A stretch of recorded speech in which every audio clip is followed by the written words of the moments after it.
Geography isn't just a bunch of lines on a map. It's actually the ultimate dictator of military and economic strategy. Welcome to This Explainer. Today, we're diving into a totally fascinating geopolitical reality, specifically how the United States manages two wildly different, yet equally critical, threats that just happen to sit near vital maritime choke points. We're going to examine two main examples here, the Strait of Hormuz and the Straits of Florida. And as you'll see, physical location literally forces a superpower to use completely different playbooks. So there's this old fundamental principle in military strategy. You cannot destroy what you cannot see. And that brings us right into the dark waters of the Strait of Hormuz on the night of May 7th. See, for decades, the US faced a huge problem here. Iranian military planners had spent years, literally years, carving these massive tunnel networks into the sedimentary rock and salt formations along their southern coast. And as long as Iran's forces stayed underground in those fortified bases, well, they were essentially untouchable by conventional means. To put this into perspective, we really need to understand the extreme stakes of this specific region. The Strait of Hormuz isn't just, another body of water. It is a critical global artery. 20%. That is how much of the entire world's daily oil supply moves through this one narrow choke point. That's absolutely massive.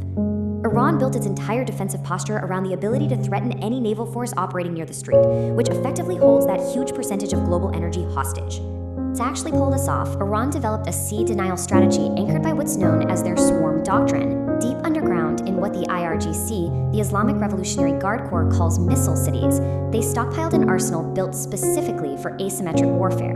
The whole goal was to overwhelm larger, technologically superior American ships through sheer numbers, speed, and total saturation. Hidden right alongside those missiles were hundreds of fast attack boats. They internally dubbed them Red Wasps, and they were just waiting in these mountain-carved coastal bases for the absolute perfect moment to swarm.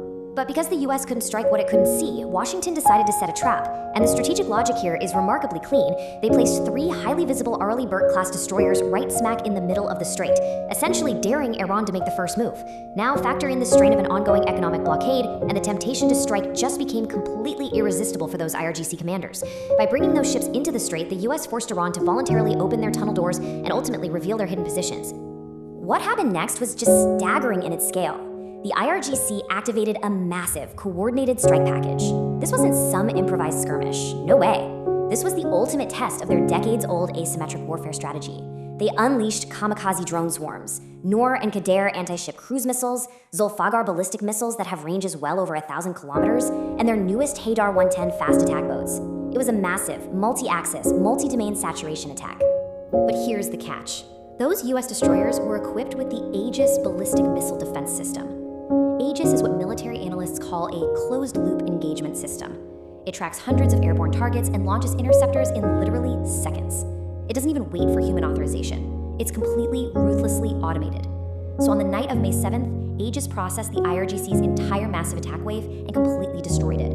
Drones and cruise missiles were shot down, fast boats were sunk, and US Central Command later confirmed that American ships sustained absolutely zero damage. None. So the absolutely crucial takeaway here is that by choosing to fight, Iran effectively handed the US a perfect target list.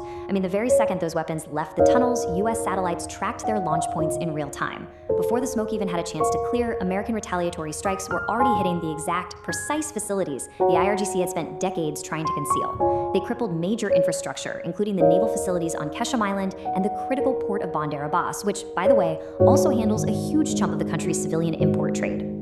Now, in the aftermath, Iranian official state media broadcast this wildly celebratory narrative. They claimed 3 US warships had been hit and fled the strait. But the observable reality told a completely different story. There were no distress calls, no damaged ships, and absolutely no independent evidence to back up the regime's claims. And you gotta remember, for an authoritarian government, propaganda is basically a mechanism of internal legitimacy. So when the gap between the official story and the visible truth gets this wide, it creates a severe crisis of internal legitimacy. It leaves the public highly uncertain about the actual state of their leadership. And that spectacular military defeat runs right parallel to a grinding economic squeeze. See, Iran produces millions of barrels of oil every single day, and almost all of that has to move through maritime export terminals. But with exports blockaded, that oil literally has nowhere to go. Iran has a total storage capacity of roughly 40 to 90 million barrels. Operating under full production with no outlet, that storage fills up in a matter of weeks. The clock was instantly ticking, backing the regime into a corner with basically zero good options. If they cut production, they lose hundreds of millions of dollars a day. But if they don't, they face a really harsh physical reality.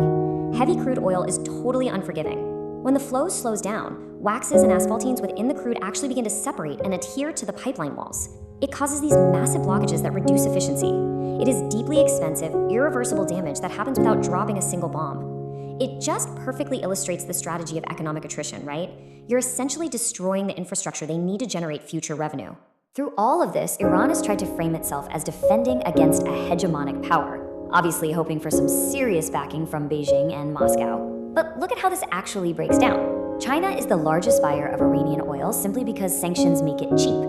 Their support is purely transactional. They absolutely will not risk their own naval assets. And Russia, well, they offer plenty of strong rhetoric, but they actually benefit financially when conflict drives global oil prices over $100 a barrel.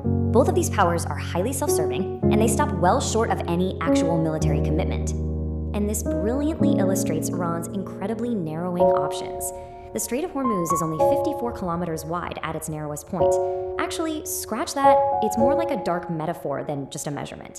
It looks like a totally manageable corridor on a map, sure, but in reality, it is completely controlled by whoever has the most capable ships, the most effective air defense, and the most comprehensive intelligence picture.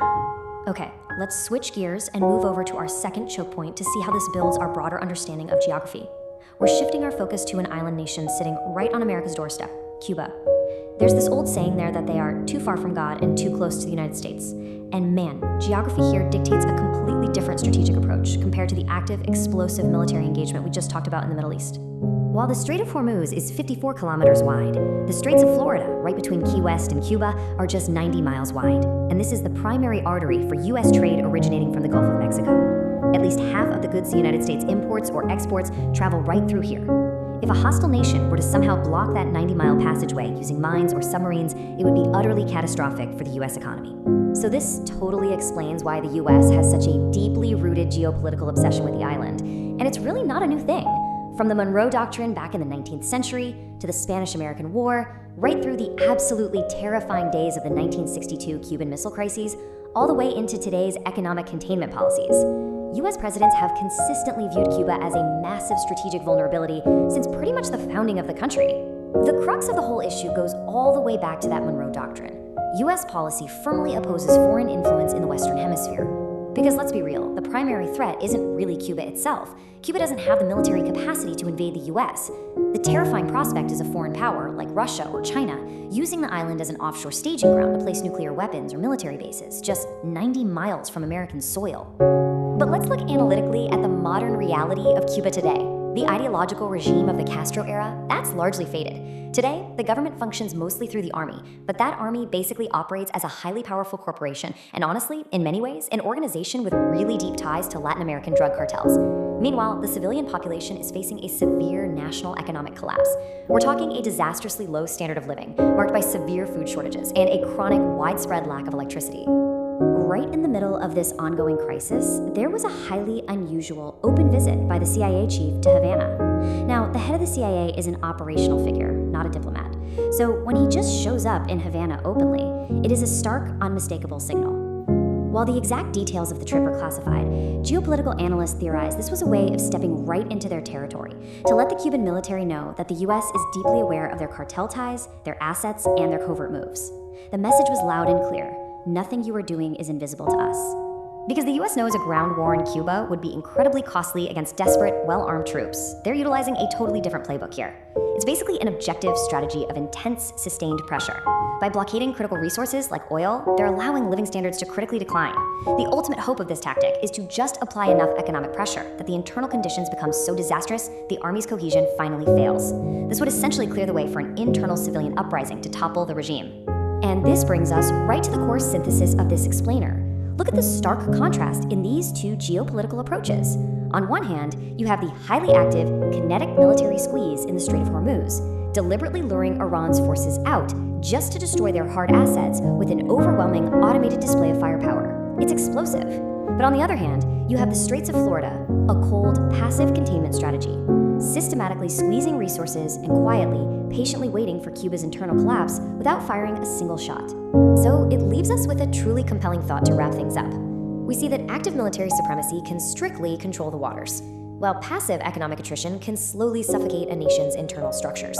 But between these two totally distinct expressions of geopolitical power, which doctrine ultimately ensures long-term global stability?